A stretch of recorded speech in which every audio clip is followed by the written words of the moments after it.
தொடக்கமே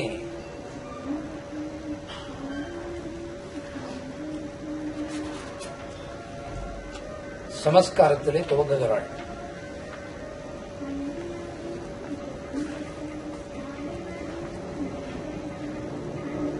ஆண்டாள் அரங்கனை பாடுவதாக பொருள். அரங்கனின் வசம் ஆண்டாள் சிக்கிக் கொண்டாள். ஆனால் பாசுரத்தின் வழியே பார்க்கும்போது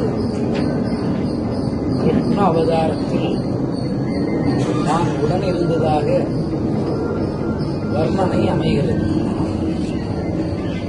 இதற்கு முன் பாசுரத்திலே எருமை கன்றுகளுக்கு பால் கொடுத்ததாகவும் அந்த பாலே ஆயர்காட்டில் நீருக்கு பதிலாக உபயோகப்படுத்தியதாகவும்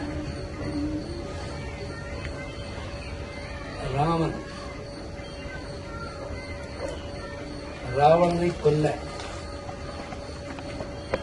என்ன கோபமான காரணம் என்பதையும் வரிகளிட்டு காட்டினான். ஒரு அவதாரத்திற்கு முன் நடந்த விஷயங்கள்,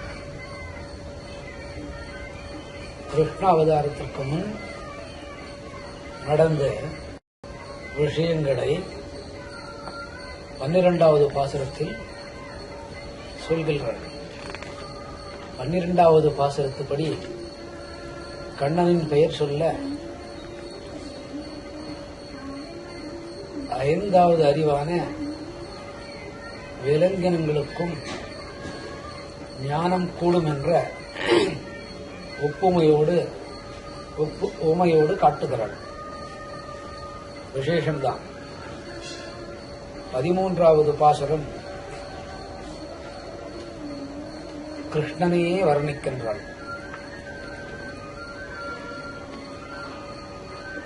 புள்ளின் வாய் கிண்டானை பொல்லா அரக்கனை. புள்ளின் பறவை இனத்தை குறிப்பதாக பொருள். புள்ளின் 4வது வகையான அறிவில் இருக்கக்கூடிய பறவைகளை உதாரணத்திற்கு ஒப்பு ஓமை காட்டுகிறாள்.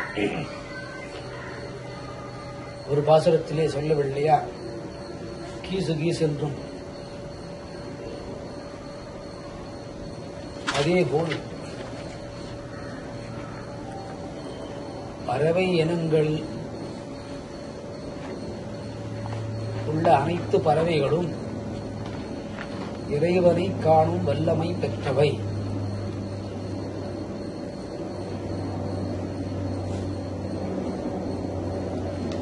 பறவைகளுக்கு கூட இறைவனை காணும் வல்லமை உண்டு என்பது இங்கே ஆண்டாள் இந்த பாசுரத்தில் உரைக்கிறாள். புள்ளின்வாய் கீண்டானை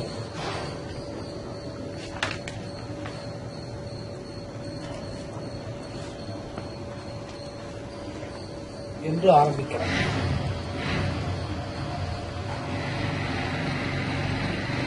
அரக்கனின் மதிநுட்பம் அதிகம். இறைவனை கொல்ல பறவையினமான 4 அறிவு வழியாகச் சென்றால் கண்ணனை கொன்றுவிடலாம் என்ற அறிவின்மையோடு புறப்பட்டது. பறவையினங்களுக்கு 2 வகை அறிவு. ஒன்று இறைவனை உணர்தல், மற்றொன்று அந்த பறவைகளை அரக்கர்கள் உபயோகப்படுத்திக் கொண்டனர். அது மாதிரி தான் 4வது இனத்தை சார்ந்து கிருஷ்ணனை கொன்றுவிடலாம் என்று ஆகவே இங்கே புள்ளின் வாய்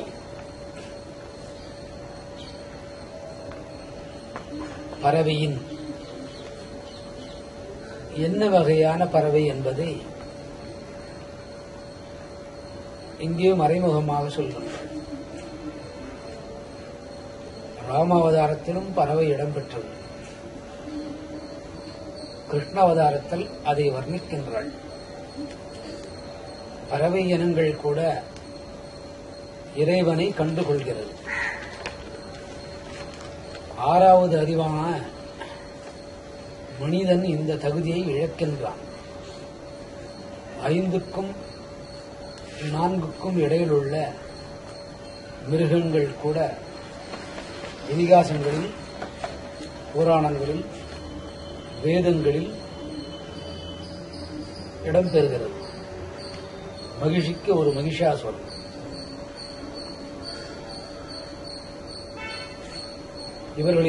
இவர்களின் மரண வேதாந்தம் சித்தாந்தமாக சொல்லப்படுகிறது. மகிஷன் சைவத்திலே முயலகன், நடராஜனின் பாதத்துக்குள் இருக்கக்கூடிய ஒரு அரக்கனுக்கு பெயர் முயலகன். இதுபோன்றே ரங்கனுக்கு ஒரு கிளி. 4வது அறிவு. 5வது அறிவு எருமை போன்ற வாகனங்கள். நந்தியில் இதில் அடக்கம், கோக்களும் இதில் அடக்கம். 6வது அறிவு மானிடன். இந்த அறிவிற்கு அப்பாற்பட்ட அற்புத சக்தி இருக்கக்கூடியவன் அரக்கன். அவனின் மனோநிலை தமோகுணத்தை சித்தரிக்கின்றது. தமோகுணத்தில் இருக்கக்கூடிய ஒருவன் கூட இறைவன் பெயரால் அஷ்டமா சித்துகளை அடையலாம். தமோகுணத்தில் இருக்கக்கூடிய ஒரு அரக்கன் கூட இறைவன் பெயரால்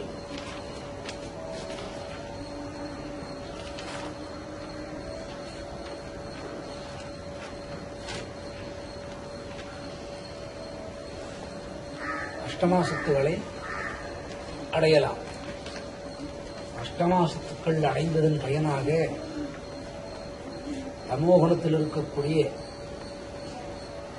ஓரறிவில் புகுந்த அரக்கன் 4வது அறிவான பறவை இனத்திலே கொக்கின் உரு கொண்டு, புள்ளின் என்பது பொதுவாக பறவை இனத்தை குறிக்கும். இங்கே புள்ளின் என்பது 4வது அறிவான பாகாசுரன் கொக்கின் உரு கொண்டு வந்ததை குறிக்கும். ஆகவே புள்ளின் என்று சொன்னார். ஆண்டாளுக்கு முன்ஜென்மத்தின் சமஸ்காரம் ஒழித்திருக்க வேண்டும். சமஸ்காரம் என்பது முன்பிறப்பின் நினைவுகள் வெளிக்கொண்டு வருதல் என்பது பொருள். அதுபடியே புள்ளின்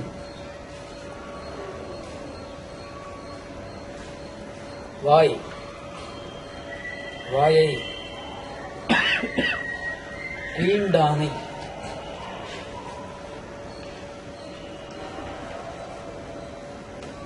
கீண்டானை என்பது கொக்கின் இரு அலகுகளுக்கு இடையில் இறைவன் தன் கையை நுழைத்து ஞானம் அளிக்க முயற்சித்தான் என்பது பொருள். இது தத்துவார்த்தமான விசாரம். பாசுரத்தின்படி இரு பிளவாய் பிளந்தான் என்பது பொருள். கிருஷ்ணனின் சக்தி கூற்றுப்படி தன் கண் பார்வையால் கொக்கின் இருவாயை பிளந்திருக்கலாம். ஆனால் அந்த பாகாசுரனுடைய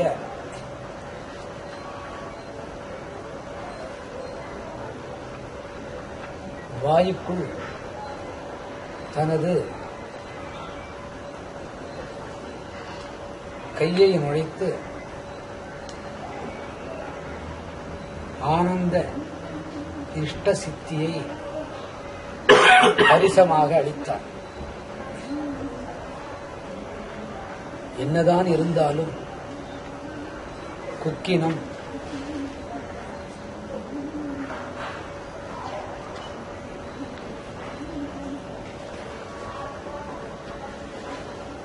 நான்காவது அறிவை சார்ந்ததுதான். இறைவன் முயற்சி செய்து பார்த்த பின் இரு பிளவாய் பிளந்தான்.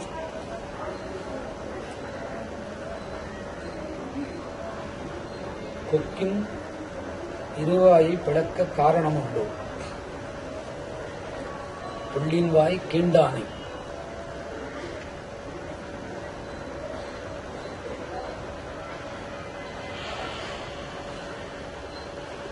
சமஸ்காரத்தின் வழியே, அதாவது முற்பிறவியின் கவனத்தினால் இந்த பாசுரத்தை ஆண்டாள் எழுதியிருப்பதாக உரைத்ததாக பொருள்படுகிறது. சாதாரணமான விஷயம் அல்ல. கொல்லா அரக்கனை, கொல்லா இந்த 3 எழுத்தை இங்கே சேர்க்க ஒரு காரணம் உண்டு. அது என்ன காரணமாக இருந்திருக்கும்? இதற்கு முன் ராமாவதாரத்திலே சீதா பிராட்டியை பிரித்தவன் அந்த அரக்கேனத்தை சார்ந்து 4வது அறிவான புள்ளியனமாய் வந்தவன் என்பது பொருள். கொல்லா 3 எழுத்தினை சேர்த்திருக்கின்றார். ராமனிடத்திலிருந்து சீதையை பிரித்த அரக்கனை ராவணன் போன்ற அசுரனாகிய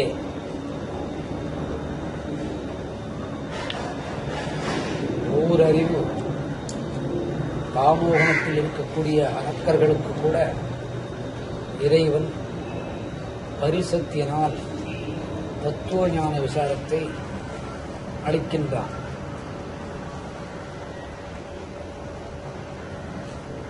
காமோகனம் இருக்கும் வரை இறைவனை கண்டுகொள்ள இயலாது. அதனால் என்னவோ மதி இழந்தவனுக்கு கூட செல்வம் சேரும். செல்வம் என்பது அவனோடு இலக்குமி இருப்பதாக பொருள்.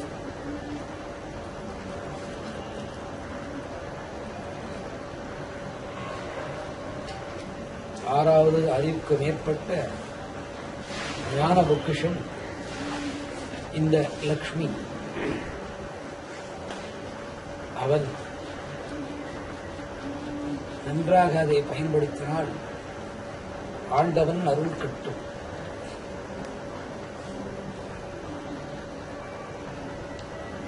தவறினால் பட்டினத்தார் போல் அனைத்தும் எழுந்து பரதேசியாகத்தான் ஆக வேண்டும்.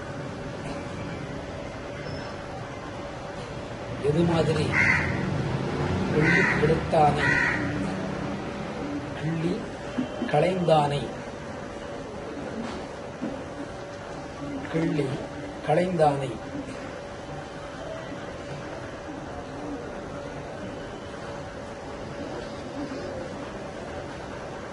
காமோகனத்தில் நிறைந்த முழு உருவமான அரக்கனுக்கே தலைவனான ராவணனை ராமன் என்ற ஒரே பாணத்தினால்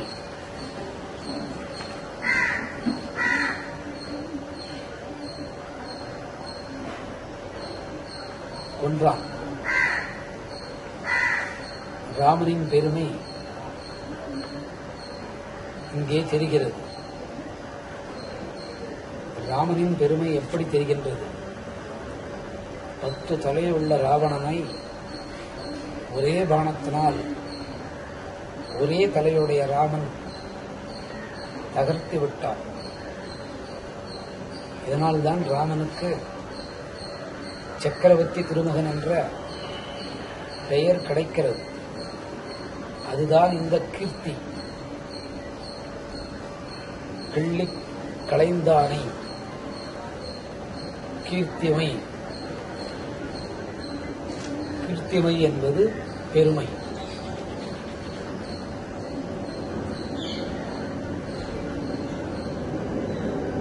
காமோகுணம் கடந்து ராஜோகுணம் கடந்து சத்வோகுணத்தில் நினைந்த ராமனின் வீர சரித்திரத்தை சக்கரவர்த்தி திருமகன் என்று கீர்த்திமை கிள்ளி களைந்தானை கீர்த்திமை வீரச்செயல். 10 தலை இருப்பினும் தமோகுணத்திலே இருந்தான். ஒரு தலை இருந்த ராவணன் சத்துவகுணத்தில் இருந்தான். ஒரே பானம் விழுந்தது உருண்டது தலை. முட்டாளின் இடத்தில் கூட லட்சுமி வாசம் செய்வாள். நேராக போனால் பட்டினத்தாரின் முக்தி கிடைக்கும். கோணலாக போயின் பட்டினத்தாரின் பரதேசித்தன்மை மட்டுமே வரும். பட்டினத்தார் பரதேசியாகி கீர்த்தி பெற்று முக்தி அடைந்தான். சித்துகள் பல பெற்றார். லக்ஷ்மி ஒரு அரக்கத்தன்மை உள்ளவனிடத்தில் கூட அடங்கி போவதின் காரணம் இதுவே. அதனால் என்னவோ பெண்ணாலே கெட்டான் என்பார்கள்.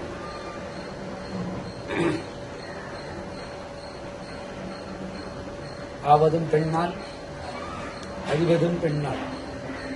இதை சீதைக்கு ஒப்புமையாக ஆண்டாள் வர்ணிக்கின்றாள். அந்த சீதைதான் இந்த ஆண்டாள். மொத்தத்திலே இந்த பாசுரத்தில் சமஸ்கார சிந்தனை உள்ளது. பூர்வாங்க ஜென்மத்தின் வாசனை இதிலே வருகிறது. பாடி போய்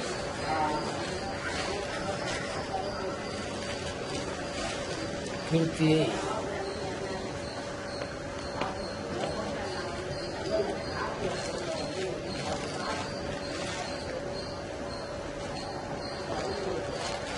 பாடிப்போய் பிள்ளைகள் எல்லோரும்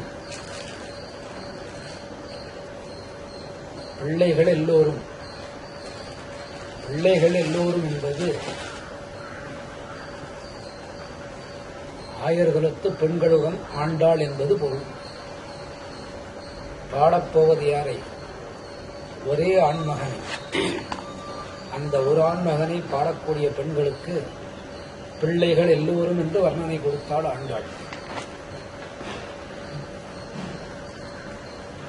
பிள்ளைகள் எல்லோரும்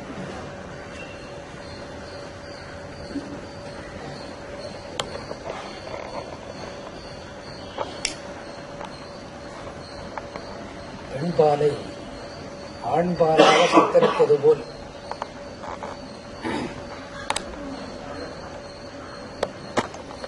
அனைத்து வீடுகளுக்கும் சென்று பாசுரத்தை பாடி ஒன்று சேர்ந்து கிருஷ்ணனை தரிசிக்க போகும்போது ஆண்பாவமாக மாற்றப்பட்டதாக உண்மைய கருத்து. பாவை களம் கிருஷ்ணனை பெண்பாலாக மாற்றிவிட்டார்கள்.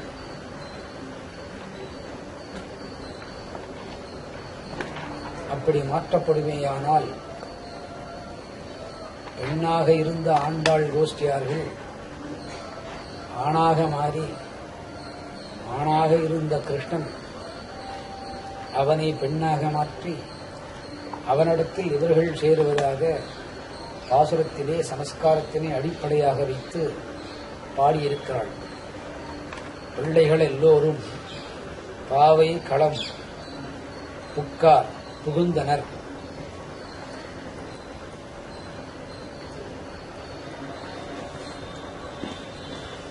புகும் மற்ற தோழியர்களை எழுந்திரு என்ன என்று எழுதுவதாக அமைந்துள்ளது. ரங்கனை எழுப்புகிறாளோ, ரங்கனின் கைவண்ணத்திலே இருக்கிற கிளியை எழுப்புகிறாளா, அல்லது இவர்கள் தோழிமார்கள் அனைவரும் ஒன்று சேர்ந்து ஒரு தோழி மற்றொரு தோழியை எழுப்புகிறாளா? சற்று சிந்திக்க வேண்டும். பிள்ளைகள் எல்லாம் பாவை கடம்புக்கார்.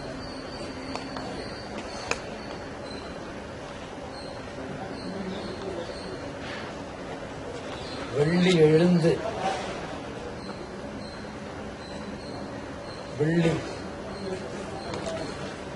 வெள்ளி என்பது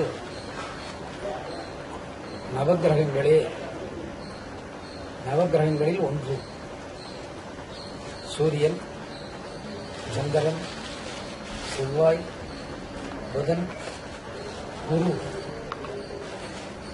5 நிலை கடந்து 6வது நிலை சுக்கிரன்.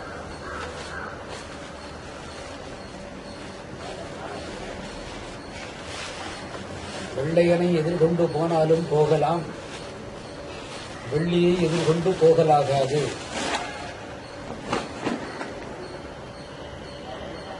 ஐந்து கோடிக்கு வீடு கட்டி 50 கோடி வியாபாரம் செய்து தான தர்மங்கள் பல செய்து வெள்ளி எதிர்கொண்டு போவின் அந்த இல்லம் தழைக்காது என்பது பொருள். அவர் நாத்திகனோ ஆத்திகனோ அது கணக்கல்ல. 6வது இலக்குள்ள சுக்கிரன் அசுரத்தன்மை வாழ்ந்தவர். விரோதிகளை உண்டு பண்ணக்கூடியவன் சுக்கிரன். ஆகவே ஆண்டாள் வெள்ளி எழுந்து சுக்கிரன் என்ற கிரகத்துக்கு அசுரன் என்பது பெயர். சுக்ராச்சாரியார் என்ற ஒரு பெயரும் உண்டு. அவன் இரவிலே உச்சமான இடத்தில் இருப்பான். அந்த உச்சமான இடத்திலே இருக்கும்போது இந்த பாவையர்களோடு அரக்கர்களையும் உருமாற்றி அனுப்புவான். ஆண்டாள் திருக்கோஷ்டியுடன்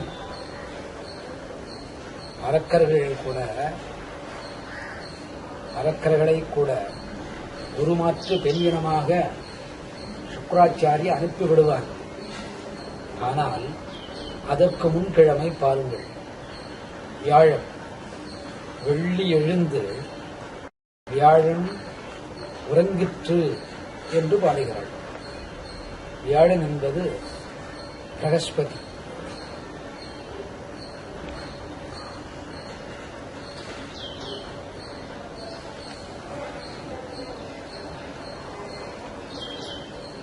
வியாழன் முடியும் தருவாய் பிரகஸ்பதியின் ஓட்டம் முடிந்துவிட்டது. சூரியன், சந்திரன், செவ்வாய், புதன், குரு. குரு என்பது 5வது இலக்கம். மனிதனின் பஞ்சபூதங்களை குறிக்கும். முன்னிரவே சுத்தம் செய்துவிட்டான் பிரகஸ்பதி, தேவர்களின் தலைவன்.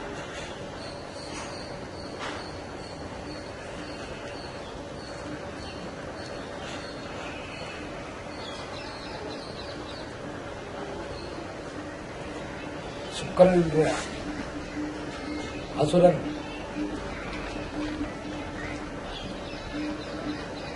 ஒன்றும் செய்துவிட முடியாது. என்னதான் உச்சமாக இருப்பினும்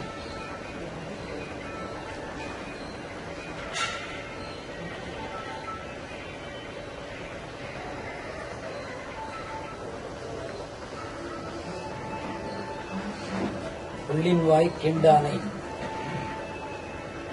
இந்த பாசுரத்திலே சொல்லிவிட்டு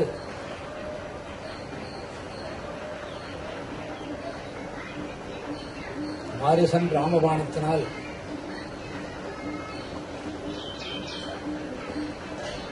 இறந்தபோது அவன் நிஜ உருவம் ராட்சச சரீரத்தோடு விழுந்தது. அதுபோல் பாகாசுரனும் நிஜ சரீரத்தோடு விழுந்தார்.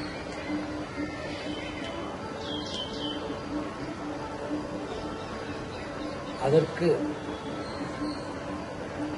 வியாழன் உறங்க வேண்டியதாயிற்று. வெள்ளி என்னும் அசுரன் எழுந்திருக்க வேண்டியதாயிற்று.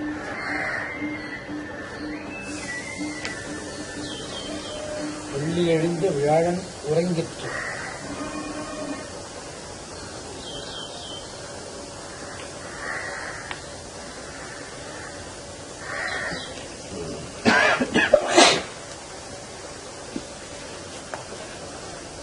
புல்லும்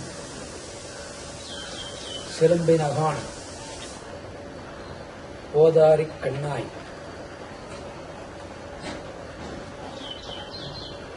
மீண்டும் புல்லும் என்று சொல்கிறாள். முதல் வரியிலே புல்லின் வாய் என்று வைத்தாள். 5வது வரியிலே புல்லும் பட்சிகளும் சிலம்பினகான் கூவிச் சென்று விட்டன. யாரை காண்பதற்கு? திருவரங்கனை காண்பதற்கு.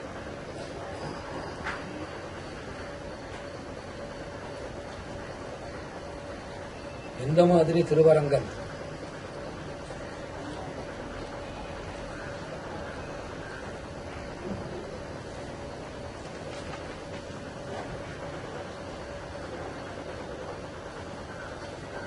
தேவகிக்கு காலில் விலங்கு பூட்டினான். வசுதேவனுக்கு காலில் விலங்கு பூட்டினான். மகாபாவி.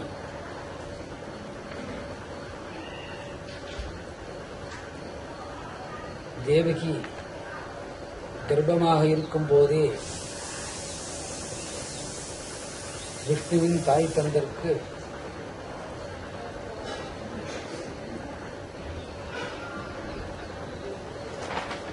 விலங்கு பூட்டினான். ராமனின் பத்தினி யசோதியாக, ராமனின் பத்தினி சீதா பிராட்டியாக இருந்தபோதும் அவர்களின் பக்தருக்காக ராமன் தன் பத்தினிற்காக அல்ல, சீதை மேல் பக்தர்கள் கொண்ட அபிமானத்தினால் இதுபோன்ற அரக்கர்களை கொன்றான். அதே கதாநாயகன் அரங்கத்திலே அரங்கநாயகனாக இருக்கின்றான். புல்லும் பட்சிகளும் சிலம்பினகான் கூவிச் சென்றன. யாரை பார்ப்பதற்கு?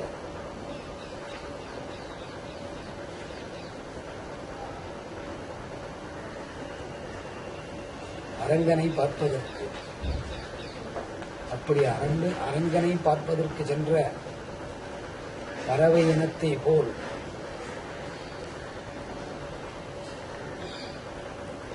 நீங்களும் எழுந்து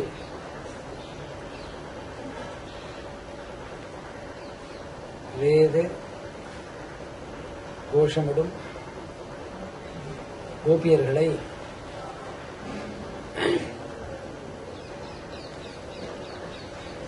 பூவையும் போதாரிக் கண்ணாய், உள்ளும் சிலம்பினகான் போதாரிக் கண்ணாய்,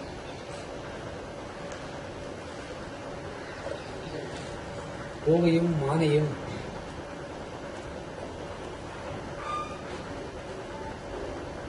சேர்ந்தது போல்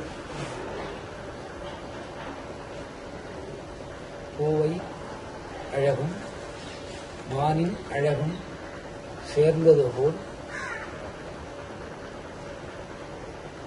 கண்ணினாய் கண் அழகை உடைய பாவாய் ஆண்டாளை மட்டும் இது குறிக்கவில்லை, அனைத்து கோபியர்களும் இது குறிக்கின்றது. அது மட்டுமல்ல, வியாழன் உறங்கி வெள்ளி எழும்போது பெண்கள் பூமாதிரி மென்மையான தலையும் கண்ணின் அழகை உடையவர்களாகவும் மிருதுத்தன்மையை உடையவர்களாகவும் ஆகின்றனர். அசுரத்தன்மை போவதற்கே பெண்கள் வெள்ளி நீராடுவது எண்ணெயோடு கூட்டி வைத்தான் இறைவன். எண்ணெயிலே வாசம் செய்வது லக்ஷ்மி, சீக்காய்ப்பொழியிலே வாசம் செய்வது விஷ்ணு. வியாழன் இறங்கின ஒரு பெண் வெள்ளி அதிகாலை எழும்போது என்ன குணநலங்களை பெறுகிறாள் பாரும். பூ போன்ற குணமும் மானை போன்ற அழகும், கண்ணின் இமைகள் மற்றவர்கள் கருத்தை கவரும் அழகாகவும் மிருதுத்தன்மையான மேன்மையும் வியாழன் ஒருங்கி வெள்ளி எழும் பெண் அடைகிறாள். இருப்பினும் அவ்வெள்ளி அசுரனான சுக்கிரனை சார்ந்தது. அசுரகணம் விலகவே விளக்கிக் கொள்ளவே வெள்ளி நீராட்டம் இறைவனால் வகுத்து தொகுத்து கொடுக்கப்படுகிறது. வெள்ளி என்று காலை நீராடினால் சுக்கிரனின் அசுரபாவத்திலே இருக்கக்கூடிய சுக்கிராச்சாரியன் தன்மை மறந்து விலகி போகும் என்பது பொருள். இந்த பாசுரத்திலே வியாழனின் சக்தியை பெற வெள்ளி என்று பெண்களுக்கு தகுதி உண்டு என்கிறார்.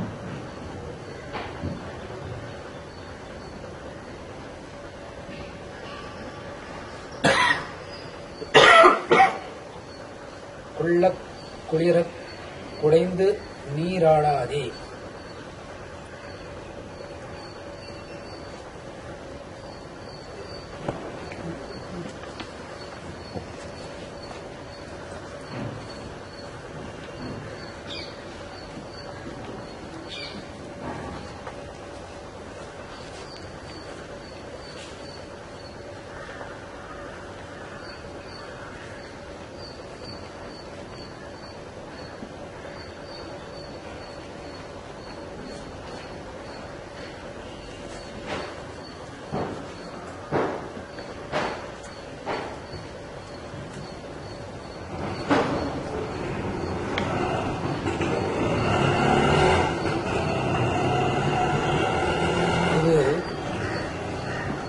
மேற்படி நான்கேகத்து பெண்களுக்கும் வெள்ளி நீரோட்டத்தை மறைமுகமாக கூறுகிறார். கண்ணனின் நீரோட்டத்துக்கு போகும். வியாழன் உறங்கி வெள்ளி எழுந்தபோது ஒரு பெண்ணின் மனோநிலை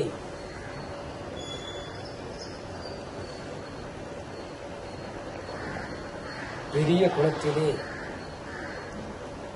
மேலிருந்து கீழ் குளத்தில் குதித்து உள்மூழ்கி மேல் வந்து குடைந்து நீரினுள் புகுந்து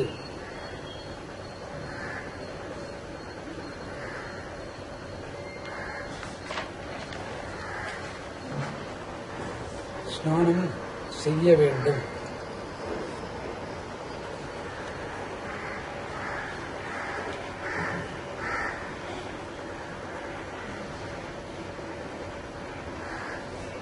பெண்கள் நீரோடையில் குளிர்ந்த நீரில் ஓடுகின்ற நீரில் ஆற்று நீரில் குளத்து நீரில் உள்புகுந்து நீராட வேண்டும். அதுபோல் நீராடாது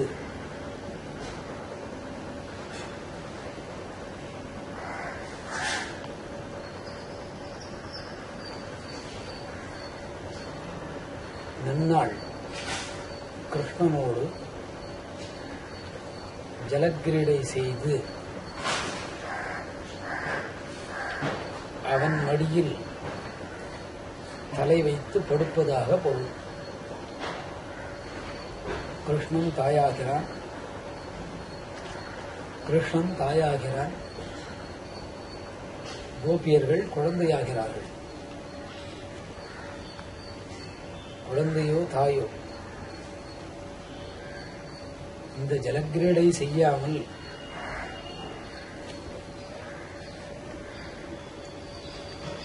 அதாவது 12 பாசுரம் வரையில் எழுந்திரு எழுந்திரு என்று தூங்கும் ஜீவத்தை எழுப்புவதாக பொருள்பட பாடியுள்ளார். வியாழன் தூங்கினவளை வெள்ளி எழுப்புகின்றாள், பலவாறாக புகழ்ந்து பாடுகின்றாள். அப்படியும் கோபியர்கள் எழுந்திராத நிலை இருப்பதாக உணர்ந்தாள். எழுந்திராத நிலை ஏன் உணர்ந்தாள் என்று கேட்டால், வியாழன் இரவே கோபியர்கள் கிருஷ்ணன் படுக்கக்கூடிய ஆதிசேஷன் என்ற படுக்கையிலே படுத்து உறங்கிவிட்டதாக நினைக்கின்றார்கள். அதன் காரணம் என்னவாக இருக்கும்? ஹரிநாமத்தின் சுவாமிதான். வியாழன் இரவு ஹரிநாமம் சொன்ன கோபியர்கள் ஆதிசேஷனை படுக்கையாக உபயோகித்து அதில் படுத்து உறங்கிவிட்டதாக பொருள். அல்லது நாராயணனே வியாழனன்று சங்கீர்த்தனத்தை கேட்டு தூங்காத பெண்களை தன் திருக்கரங்களால் பாம்பனையின் மேல் படுக்க வைத்ததனால் வெள்ளி என்று எழவில்லை என்பது பொருளாகிறது. மேலும் தூங்குவதாக ஐதீகமாகிறது. கிடந்தாயோ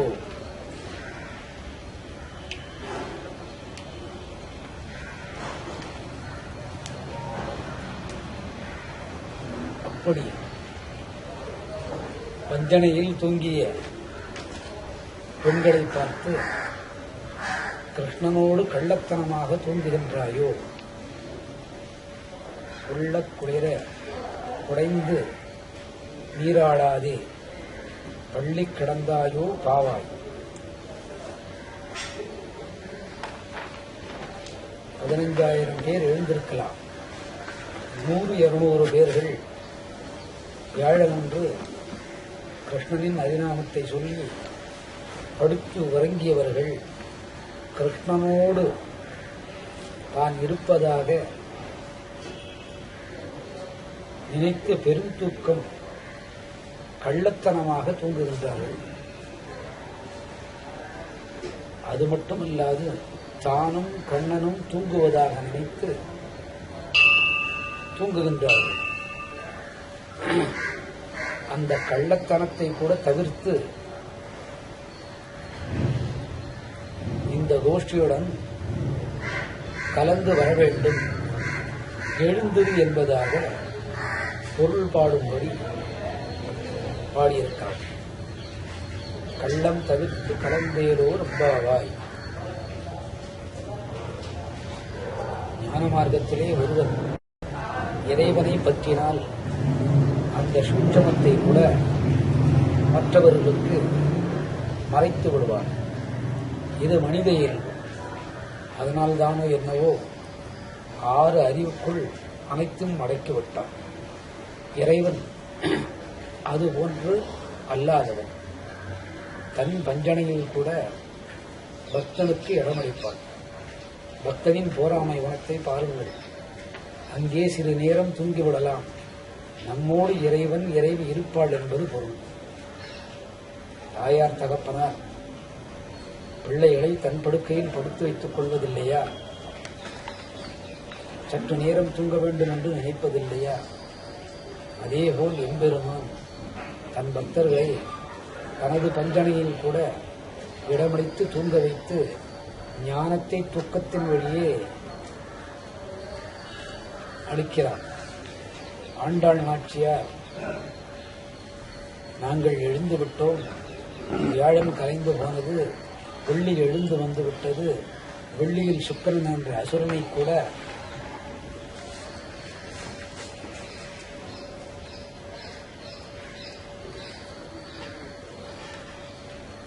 தாண்டி வந்துவிட்டோம், நீ பஞ்சனையில் இருந்து புரள்வதாக நினைக்காதே, பொய் தூக்கம் தூங்காதே, எழுந்து வா, நாங்கள் பார்க்கப் போவது இரண்யனை நகத்தால் கொன்ற இறைவனை.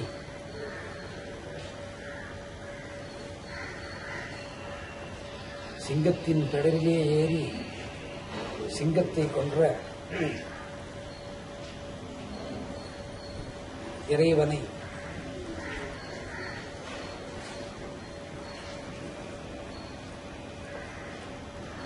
குவாலயா பீடம் என்ற ஏரியின் மத்தகத்தை உடைத்த இறைவனை நாங்கள் பார்க்கச் செல்கிறோம், எழுந்திராய், நீ இறைவன் பஞ்சனையில் தூங்குவதாக பொருள் கொள்ளாதே. கம்சனுக்கு மூளை அதிகம்தான். பலராமன் 7வது பிறப்பென்று கண்டுபிடித்து விட்டான். அவனை அழிக்க நினைத்தான் கிருஷ்ணன், முடியவில்லை.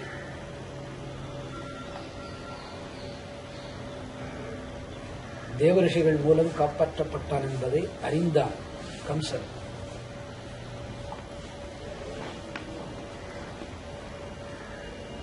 எட்டாவது கிருஷ்ணன் வருவார், அவனை கொண்டுவிடலாம் என்று நினைத்தான். அண்ணன் தம்பி பாசம் விட்டு போகுமோ? கிருஷ்ணனுக்கு முன் பலராமன், பலராமனுக்கு முன் 6 உடன்பிறப்புகளை கொன்றான் அல்லவா கம்சன். 6 உடன்பிறப்புகளை கொன்ற கம்சனை வதம் செய்த கிருஷ்ணனை பார்க்கச் செல்கின்றோம். நீ அவன் பஞ்சனையில் இருந்து புரள்வதாக பொய் தூக்கம் தூங்காதே.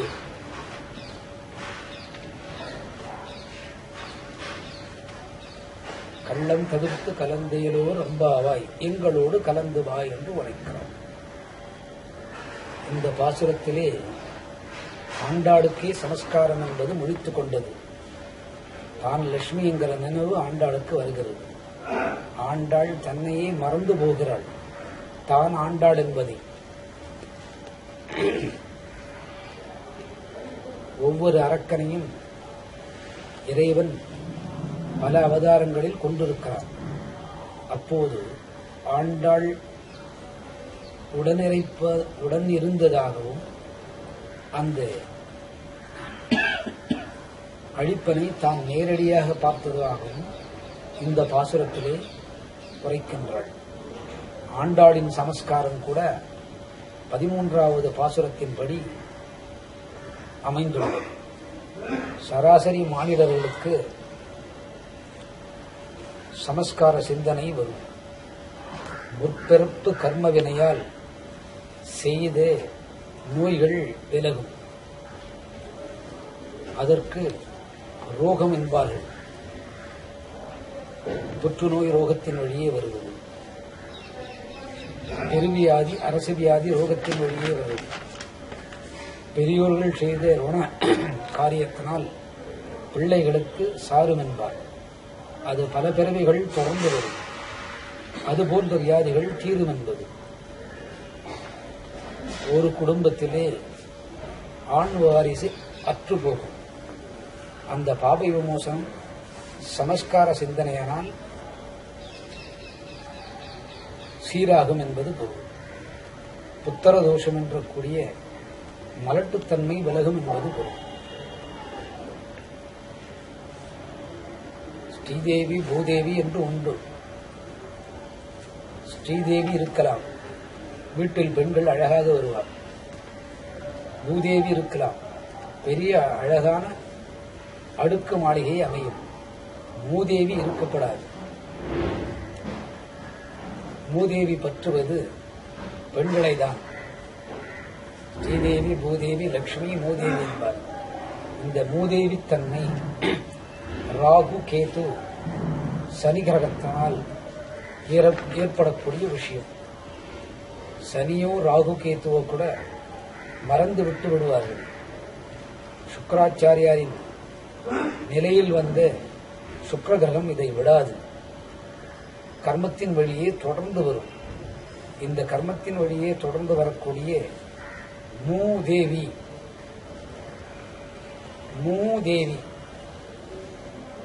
பெண்களை மட்டுமே பற்றும். அந்த மூதேவி பின் வழியாக ஓடிவிடுவார். மூதேவி என்பதன் சுருக்கம் 3 தேவிகளை அந்த அகத்தே சேர்ப்பதில்லை. வீரமுள்ள லட்சுமி, செல்வம் உள்ள லட்சுமி, அறிவுள்ள லட்சுமிகளை செயல் இழக்க செய்வதற்கு மூதேவி என்பது பொருள். மூதேவித்தன்மை முன்பிறப்பு சமஸ்காரத்தின் வழியே வருவது. அந்த சமஸ்காரத்தினை சரி செய்தால் இப்பிறவில் அனைத்தும் நடக்கும். இதைதான் இந்த பாசுரத்திலே 13வது பாசுரத்திலே சொல்கிறார். 13 என்ற இலக்கை கூட்டி பாருங்கள், 4 வரும். வேதங்களின் தத்துவம் 4 தான். காயத்ரியை கூட இதிலே அடுக்கிவிட்டாள். 13வது பாசுரம் லேசானதல்ல. இறைவனை தொழும்போது மட்டும் சோர்வான மனம் வரும். ஓஹோ, இன்று வெள்ளி வந்துவிட்டது, நாளையே கோவிந்தனும் அரியை பார்க்க போக வேண்டுமே, சனிக்கிழமை சோர்வு வரும். அது கூட மூதேவி தானே. அரியை பார்த்தால் மூதேவி போகும். ஸ்ரீதேவி, லட்சுமி, வித்யா பவந்து உள்ளே வரும். மூதேவி என்று பற்றுகிறது வெள்ளி இரவு. அதை தவிர்க்க சமஸ்கார சிந்தனை வேண்டும். சமஸ்கார சிந்தனை என்பது இறைவனால் அருளக்கூடியது. வியாழன் ஹரிநாமத்தை ஜபிக்க மன்னிக்க வேண்டும். ஹரி என்ற பெயர் உள்ள மனிதனை குறிக்காது. மடையனுக்கு கூட ஹரி என்ற பெயரை வைத்திருக்கலாம். இங்கே எழுந்தருளப் பண்ணுவது தெய்வநாமத்தை. தெய்வநாமமோ மடையன் பெயரோ வெள்ளிக்கிழமை பயம் வரும். அந்த சமஸ்கார சிந்தனை சரியாக வரும் என்பது 13வது பாசுரத்திலே ஆண்டாள் குறித்திருக்கிறார். பெண்ணினம் என்பது இந்தியாவில் இருக்கக்கூடிய பெண்ணினத்தை குறிக்கின்றது. முகலாய வம்சத்தில் இருக்கக்கூடிய பெண்ணினத்தை குறிக்கின்றது. கிறிஸ்தவ இனத்தில் இருக்கக்கூடிய பெண்ணினத்தை குறிக்கின்றது. உலகத்தில் இருக்கக்கூடிய பூமியின் சுழற்சியில் எந்தெந்த பாகம் போகிறதோ அனைத்து இடத்திலே இருக்கக்கூடிய பெண்களை குறிக்கின்றது. ஒரு வீட்டிற்குள்ளே பெண்ணின் நிலைமை மூதேவியற்று இருந்தால் முத்தேவியர்கள் உள்ளே வருவார். முத்தேவியர் வராது போவதற்கு மூல காரணம் அந்த இல்லத்தரசி. அதற்கு சமஸ்காரம் முடிப்படையவில்லை. முன்ஜென்ம கர்மா அது முடிப்படைய செய்வதே இந்த 13வது பாசுரம். கள்ளம் தவிர்த்து கலந்தேலோ ரம்பாவா என்று முடித்தாள். இதுவே நமது நன்னாள். இன்று 13வது பாசுரம் வைத்தாகிவிட்டது. மேற்படி 14வது பாசுரத்திற்கு போகிறோம். அதாவது 14வது பாசுரம்.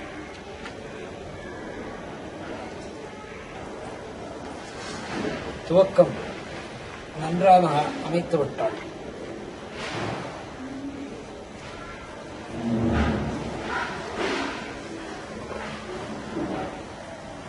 உங்கள் புலக்கடைத்து உங்கள் மழைக்கடை தோட்டத்து வாவியுள் உங்கள் மழைக்கடை தோட்டத்து வாவியுள் தொடர்பை பாருங்கள். 13வது பாசுரத்தில் புள்ளின் வாய்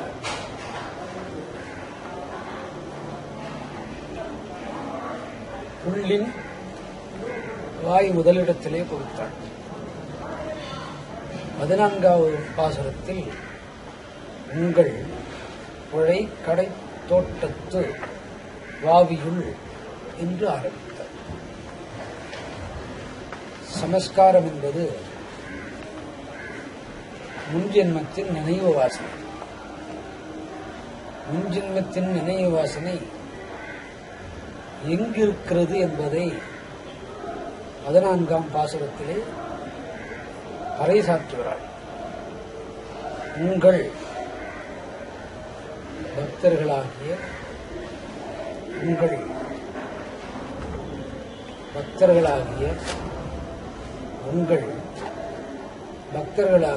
உங்களுடைய இங்கே பெண்பாலை சித்தரிப்பதாக ஆகிறது. புழை கடை தோட்டத்து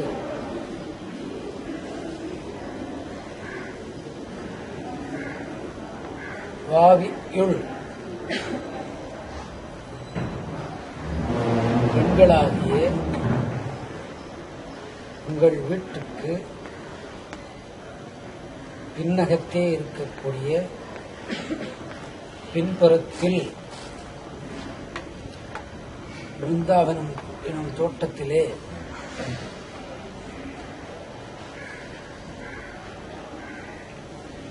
தடாகத்தினை சார்ந்தது போல் உள்ள இடத்திலே செங்கழு நீர் மலர்கள்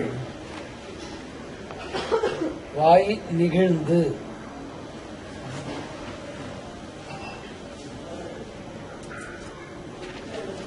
உங்களுடைய புழை கடை தோட்டத்து சமஸ்காரத்தின் முடிப்பு மனித உடலில் இருக்கிறது. அது ஆண் பெண் இருவரிலும் உடலிலும் இருக்கிறது. உங்கள் பெண்ணினத்தை மட்டும் குறிப்பது போல் பாசுரம். பாடுவது பெண், கேட்பது பெண், எழுப்புவது பெண், எழும்ப சொல்வது பெண். ஆகவே இங்கே வரக்கூடிய உங்கள் என்பது பெண்ணை குறிக்கக்கூடிய உங்களுடைய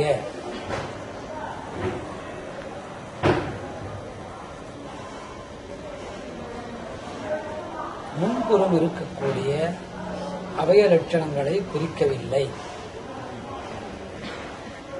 ஒரு பெண்ணின் முதுகுக்கு பின் ஏற்படக்கூடிய நிகழ்ச்சிகளை சொல்கிறாள். உடைக்கடை தோட்டத்து மலஜல வாசல் மனிதனின் ஆணோ பெண்ணோ, குறிப்பாக பெண்ணினத்திற்கு சொல்கிறாள். விளக்கடை தோட்டத்து மலஜலவாய் ஓட்டேன் மேற்பகுதி காய்ந்தது போல் இருக்கும். ஆயினும் மேற்பகுதிக்கு அடுத்த உள்நிலை ஈரத்துடன் தான் இருக்கும். இந்த ஈரமான இடத்தை தடாகத்தோடு ஒப்பிடுகிறார்.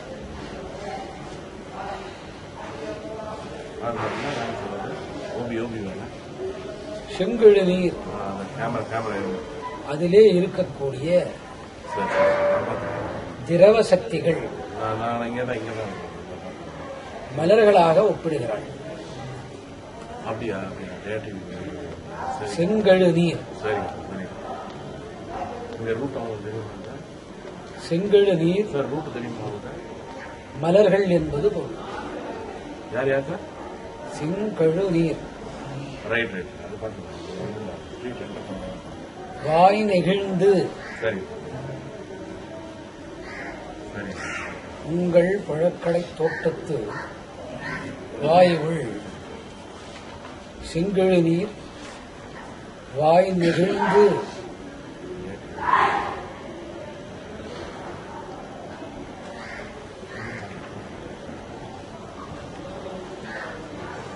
செங்கழுநீர் வாய் நெகிழ் தாம்பல் வாய் தாம்பல் வாய் கூம்பினகான்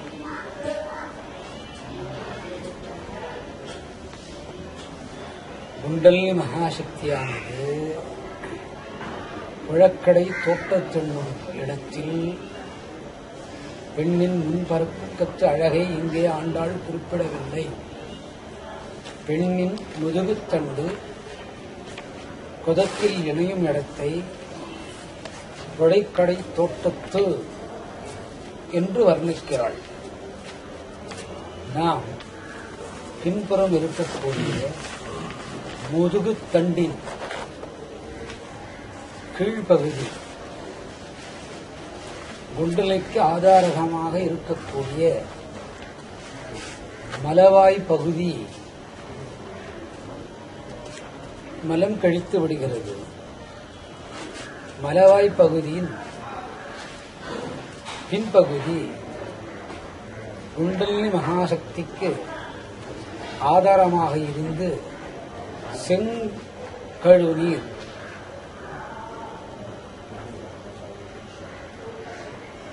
ஆண் உடலுக்குள்ளே இருக்கக்கூடிய மகா சக்தியான விதையை செங்கழுநீர் முதலில் விதையானது திரவ நிலையில் இருக்கிறது என்பது பொருள். திடநிலைக்கு வரும்போது அந்த திடமான நிலை மலர்களோடு ஒப்பிடுகிறாள் ஆண்டாள். வாய் நெகிழ்ந்து என்று உரைக்கிறாள். வாய் நெகிழ்ந்து என்பது இறைவனின் அருள் வேண்டின பின் கிடைப்பதே மலர்தல் என்பது பொருள். அந்த மலர்தலை இங்கே வாய் நெகிழ்ந்து மலர்ந்து மேல் போக்காக இந்த பாசுரத்திலே உங்களுடைய, அதாவது ஆயர்குலத்து பெண்கள் அவர்கள் இல்லத்திலே இருக்கக்கூடிய அந்த ஓட்டைக்கெல்லாம் ஏதாவது துணி போட்டு மறைக்கணும்.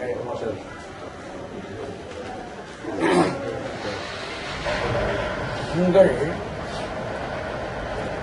தோட்டத்தில்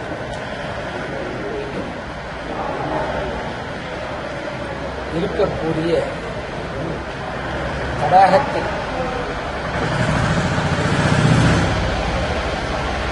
மலர்கள் மறந்துவிட்டது. செங்கழுநீர் மலர்கள் என்று வைத்தார். அதற்கு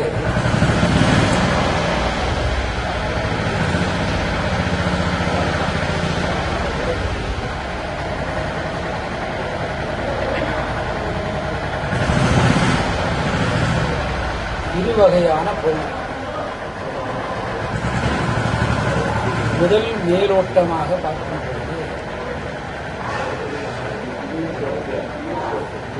அந்த மலருக்கே பெயர் செங்கழுநீர் மலர் என்று.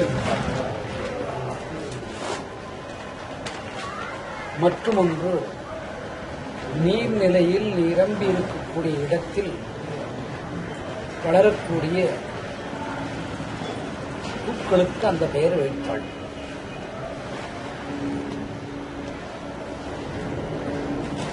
அதன் நோக்கம் என்னவாக இருக்கும்? இரவு 2:30க்கு மேல்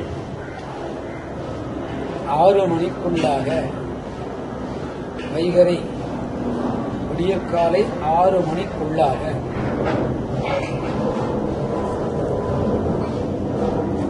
சில மலர்கள் மலரும். மலர்களே மலர்ந்து விட்டது என்றால், மலர்கள் மலர்ந்து விட்டது என்றால் அதன் பொருள் பொழுது விடிந்து விட்டதாக இங்கே பொருள். இது பாசுரத்தின் கட்டளைப்படி ஏற்றுவிட்டாள். இந்த பாசுரத்திலே ஆக்ஞை எப்படி இருக்கிறது போல, ஒரு பெண்ணுக்கு கூட யோக சக்தி செய்யக்கூடிய தன்மை உண்டு காயத்திலே சொல்லியிருக்கலாம், வேதத்திற்கு பெண்களிலே இடமில்லை என்று. காயத்ரி ஓத வேண்டாம் என்று சொல்லியிருப்பாள், பாராயணம் செய்யலாகாது என்று சொல்லியிருப்பாள். அந்த இடம்தனை வெகுவாக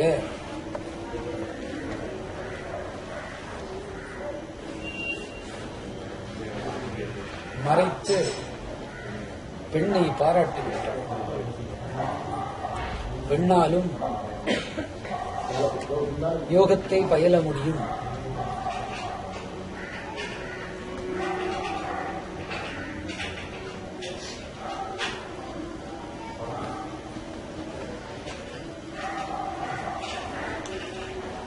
என்பதை உங்கள் தொலைக்கடை தோட்டத்து வாவியுள் வாவி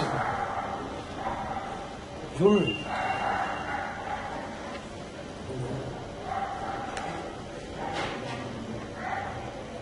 தடாகத்தினுள்,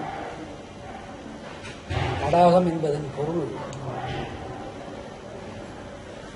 நீர் நிரம்பிய இடம் என்பது பொருள். மனித உடலிலே ஆன்மீக வித்து நிரம்பி இருக்கக்கூடிய அல்லது அதன் சக்தியை உருவாக்கக்கூடிய இடமாக புதன் அமைகின்றது. அதுகளுக்கு வித்து என்று பெயர் வைத்தார். வித்து ஆண் விதை, பெண் விதை. இது குண்டலினி சக்தியாக மாறி முதுகுத்தண்டு வழியே மேல் கிளம்பி புருவ மத்தியிலே குண்டலினி மகாசக்தி வெளிப்படுவதாக சொல்கிறார்கள். குண்டலினிக்கு மூலாதாரம் எங்கு வைத்து விட்டாள் பாருங்கள். ஆண்டாளின் மகத்துவம் இதுதான தடாகத்துள் வாயுள் என்பது வாவியுள். மலவாய் திறந்திருக்கக்கூடிய இடத்திற்கு ஆண்விதையோ பெண்விதையோ ஆதாரமாக இருக்கக்கூடிய இடத்திற்கு தடாகத்தினுள் என்று பெயர் வைத்தார். செங்கழு நீர் மலர்களோடு ஒப்பிட்டாள்.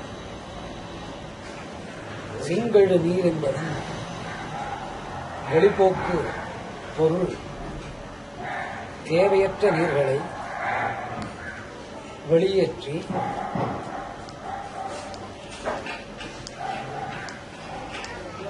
வெளியேற்றும் இடம் என்பது பொருள். புதமும் ஆணுறவும் பெண்ணுறவும் அதுதானே. வாய் வழியே தின்ற ஆகாரம் உடல் வழியே சென்றடைந்து ஜீரணமாகி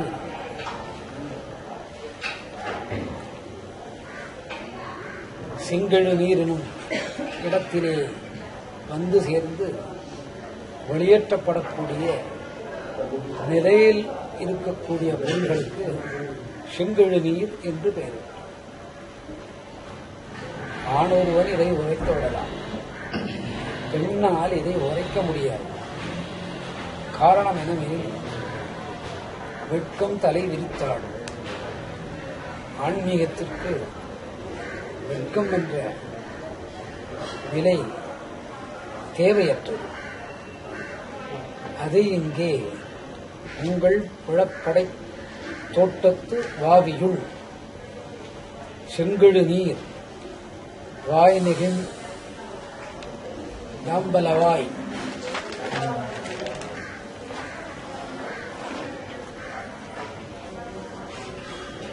செங்கழு நீர் வாய் நெகிழ் தாம்பல் வாய் கூப்பின கான் என்று உரைக்கின்றாள். இந்த கூப்பின கான் பொருளுக்கு பாரு.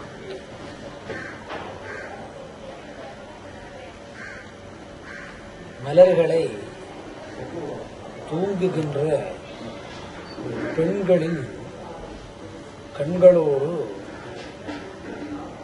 ஒப்பிடுகிறார். தூங்குகின்ற கண்களோடு என்பது மலராத முட்டுப்போல் கண்கள் உறங்கியிருப்பதாக பொருள். மலர்ந்து விட்டால் தூங்கும் பெண் எழுவதாக பொருள்.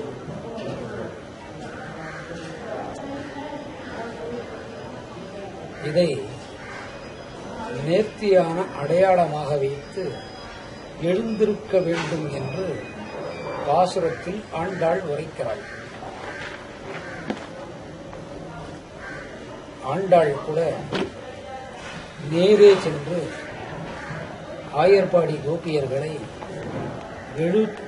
எழுப்புவதாக சொல்லவில்லை. ஒரு தோழி மற்றொரு தோழியை எழுப்புவதாக உரைக்கிறாள். ஏன் அப்படி உரைத்திருக்க வேண்டும்? சற்று சிந்தித்துப் பாருங்கள். காரணம் என்னவாக இருக்கும்?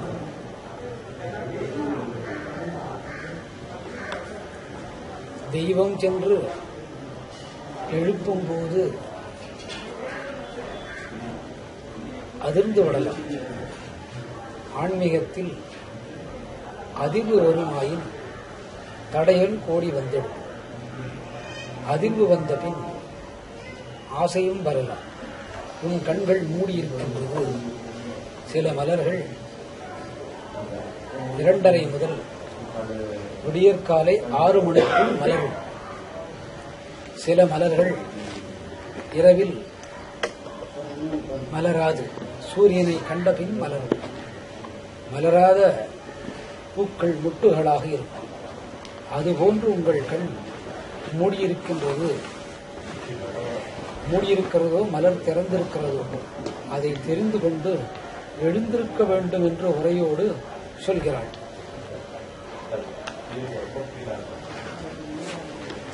செங்கல் பொடிக்கூரை வெண்பல் தவத்தவர்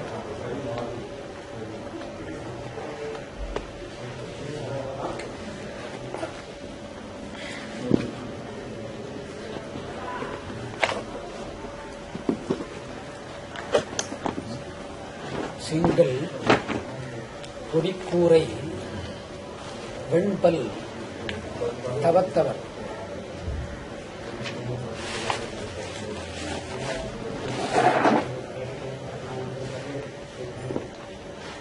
காவி நிறத்து உடையால் அலங்காரம் பண்ணின உடல் இது. உடலின் தோலை, உடல் மேல் போற்றப்பட்ட தோலை, தோலின் வர்ணத்தை காவி என்று வர்ணிக்கிறார். அதற்கு வாசல் கதவுகளாக வெண்பற்களை வெண்பல் தவத்தவர் என்றாள்.